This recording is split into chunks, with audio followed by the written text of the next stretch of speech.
Welcome to It's Only Up From Here, a space to revel in the alchemy of transformation, a space to be a nudging light at the end of the tunnel, a space to remind you you've been your own hero all along.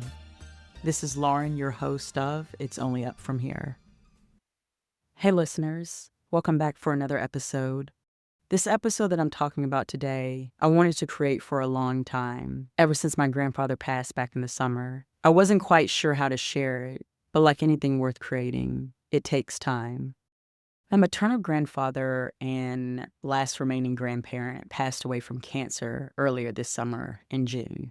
In his most recent visit with palliative care, I remember he looked at my mother and he stated he's ready to go home. My mom said he was enthusiastic about discontinuing dialysis for his kidneys and not pursuing chemo, and that he's simply just tired and ready to go home. Although my grandfather had lived a very long life and was in his 80s, it completely shattered me to hear that. The concept of being ready to just go, quote unquote, home and being ready to leave this earth side, it rattled me, to be honest. It felt bleak and like the end, like the curtain of life closing.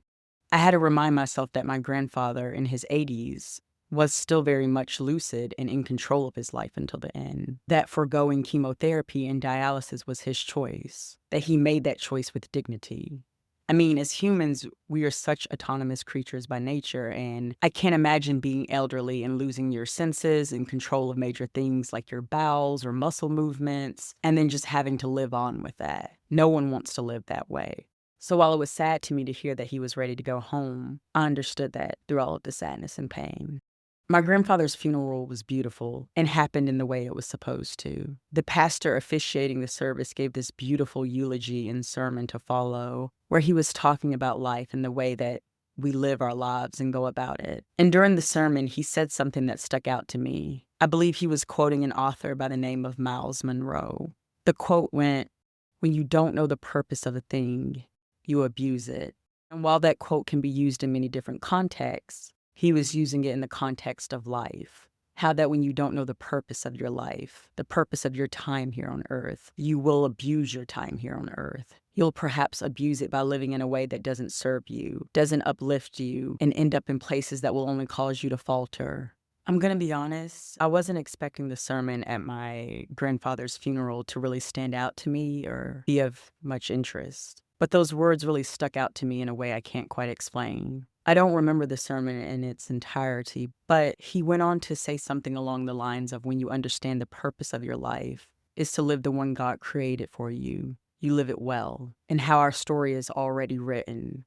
But if you don't understand that purpose, you can very well lose your way.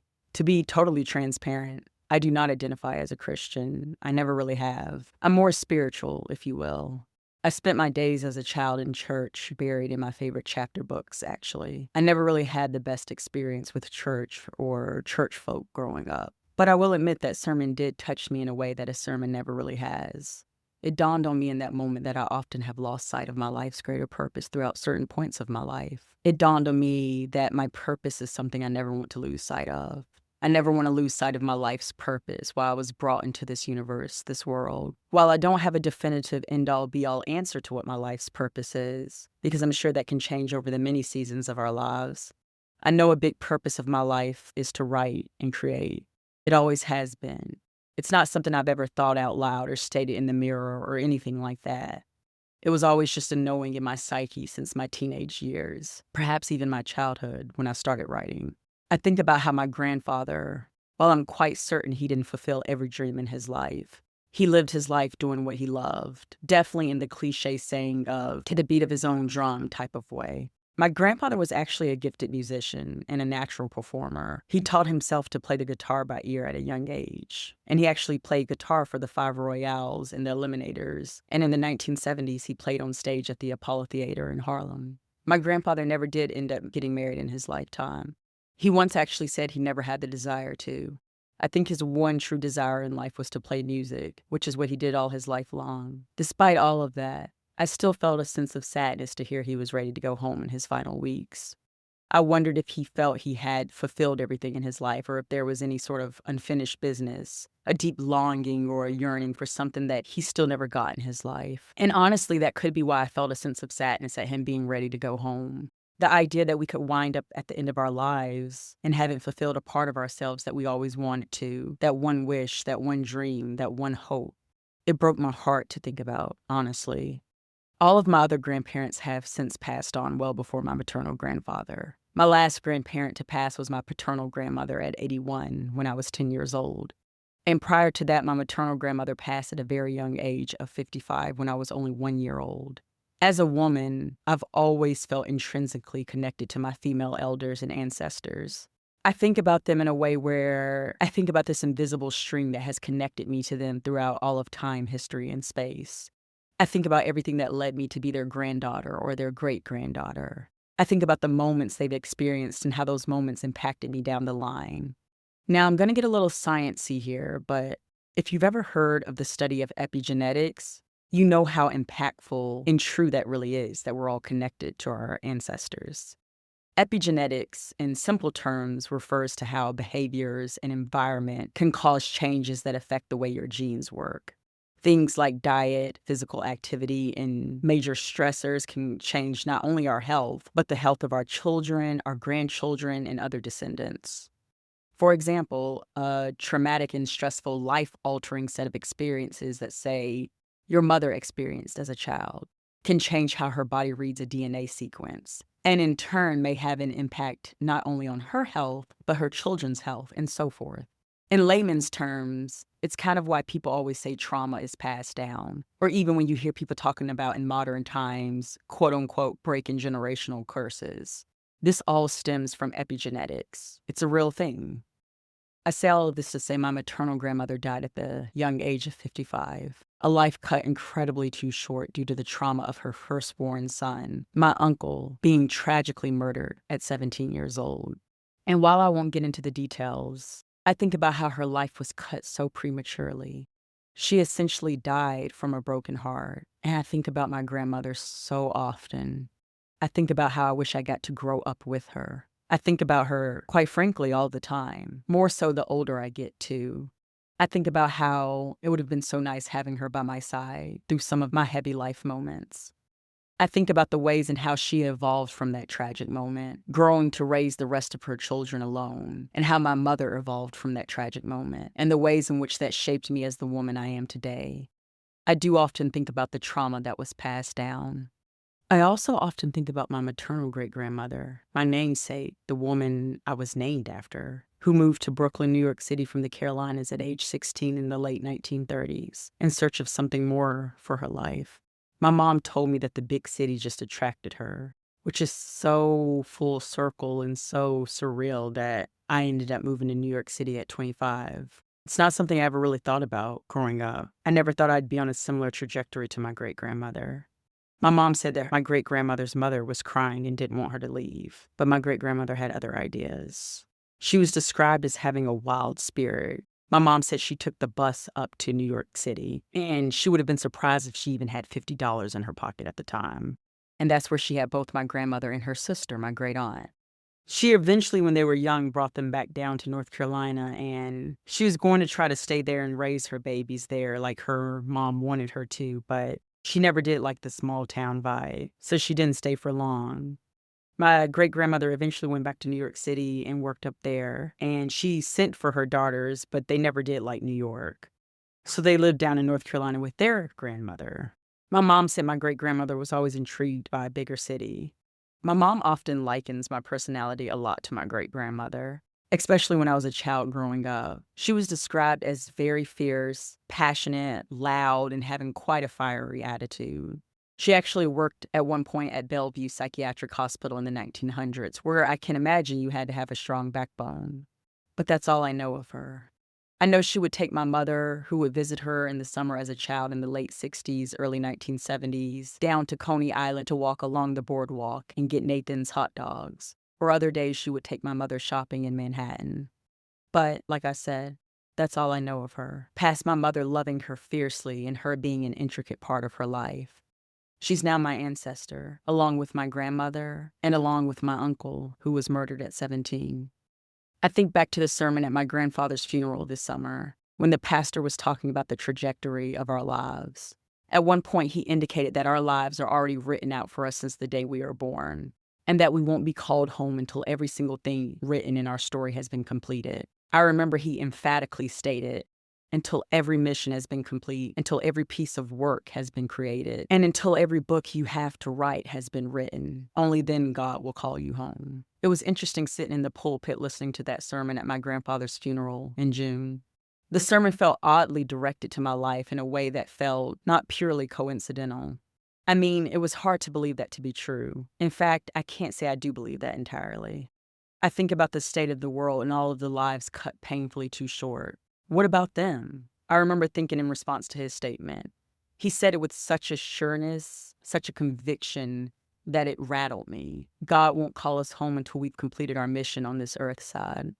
I remember thinking, what about the others? The others who die young and tragically. What about them? What can be said for them? And these are all just rhetorical questions. I know there is no concrete answer, nor do I expect to answer this in the time of this episode, but it was something that perplexed me that day. I thought about myself still on this earth side with my entire life, hopefully, ahead of me. I'm 30. 30 feels old and yet so incredibly young at the same time. Because it is. I've lived so much life. I have so much life under my belt, but I have so much more to go. There are still books in me I want to write. There are still stories in me I want to create. There are still so many experiences I want to have in this life. And while I don't have the answers that I wish I had for why others never get that chance, I do believe that I should live on for my ancestors who never got the chance to. I owe it to not only myself, but my grandmother whose life ended at 55, or my uncle whose life ended at 17. I owe it to my great-grandmother who was searching for that thing to will her forward in life. I owe it to my grandfather. I owe it to my father. I owe it to my mother who has great hopes for me, who has sacrificed an incredible amount for me to grow up in this world. And most importantly, I owe it to myself, for myself, by myself.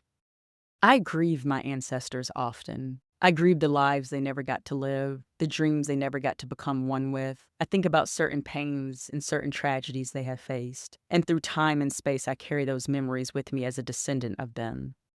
There's a quote I read once attributed to a writer named Jamie Anderson that goes, "Grief, I've learned, is really just love. It's all the love you want to give but cannot. All that unspent love gathers up in the corners of your eyes, the lump in your throat, and in that hollow part of your chest. Grief is just love with no place to go. Grief is just love with no place to go. Love with no place to go." I think about how I grieved my grandfather this summer, how much I've grieved my grandmother and my uncle in my lifetime, the many moments I've cried over them as an adult, and how much I think about my great-grandmother's life before I was here. I remember I used to think it was strange to grieve family I've never met, grieve them in a way where tears were shed. But as I've grown older, I think in fact that's not strange at all. It'd perhaps be strange if I did not grieve them. They are an intrinsic part of me, and I was always an intrinsic part of them, even before I was on this earth side. My grandmother carried my uncle and my mother, who was always carrying me, and my great-grandmother carried all of us. Our ancestors are an intrinsic part of us, our spirit, our world, the way we live our lives.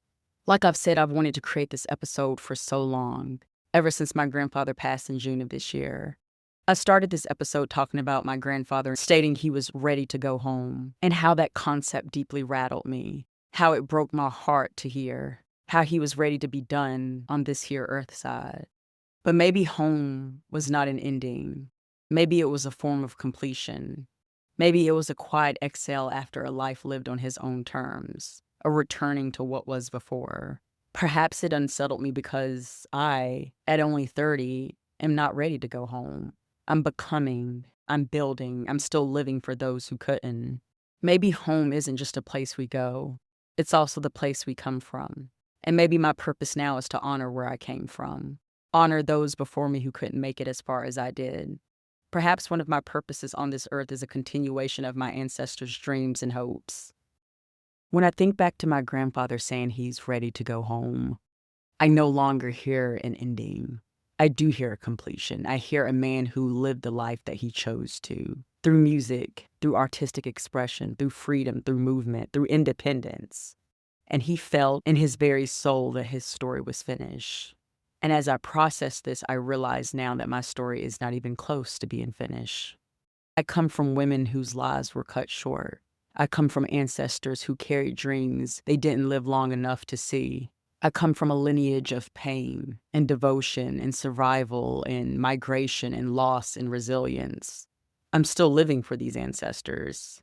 I'm carrying on what they couldn't finish. Maybe that's why the sermon hit the way that it did. While I can't say that I fervently believe in everything that he said in the sermon, if it's true that we're not called home until our story is complete, then I still very much am in the middle of mine. There are still books in me.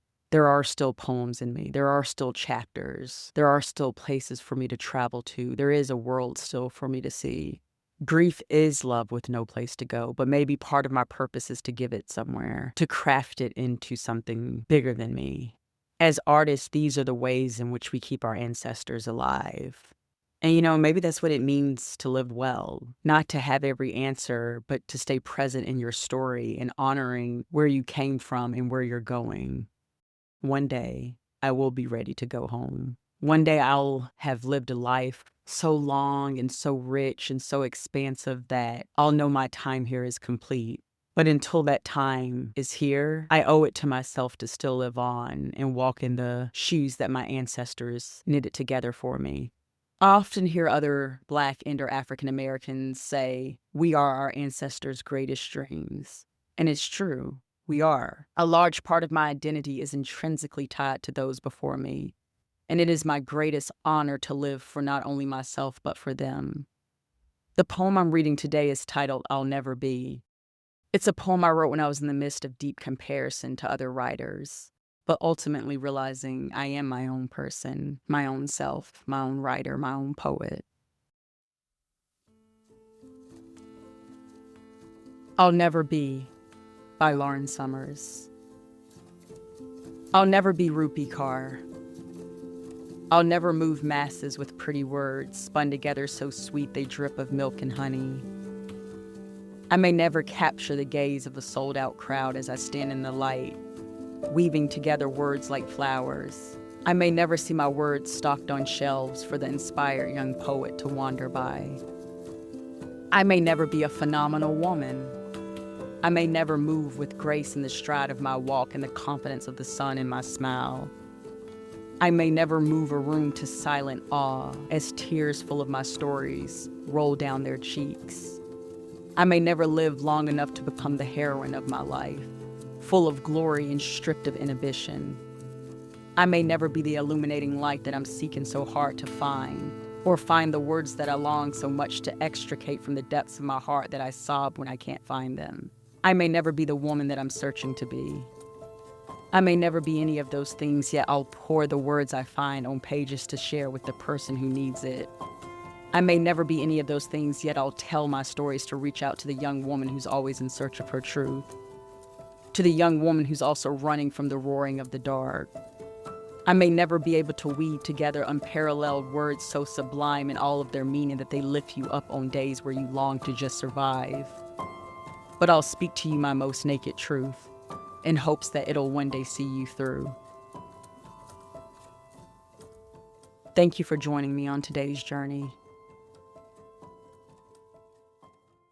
If you like what you heard, take a moment to follow this podcast on your favorite listening platform. If you want to connect with me, give me a follow at It's Only Up From Here podcast on Instagram or TikTok, or shoot me an email at itsonlyupfromherepod@gmail.com. This is Lauren, your host of It's Only Up From Here.